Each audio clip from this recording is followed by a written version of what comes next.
बातमी लग्नाळूंसाठी राज्यात बालविवाह रोखण्यासाठी सरकारनं मोठा निर्णय घेतला।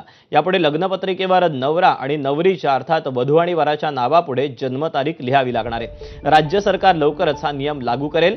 राजस्थान सरकारच्या निर्णयानंतर आता महाराष्ट्र सरकारही हा निर्णय घेणार आहे। बालविवाहाचा धक्कादायक वास्तव समोर आल्यानंतर सरकारला जाग आली। परभणी जिल्ह्यात 48% मुलींचं अल्पवयात लग्न झाल्याची धक्कादायक माहिती समोर आली होती। तर राज्यातील अनेक जिल्ह्यात बालविवाहाचं प्रमाण चिंताजनक असल्याची माहिती सरकारनं विधानसभेत सादर केली। कोणकोणत्या जिल्ह्यात किती बालविवाह झालेले आहेत आपण त्याची आकडेवारी पाहूया। परभणीमध्ये हे प्रमाण 48%, बीडमध्ये 43%,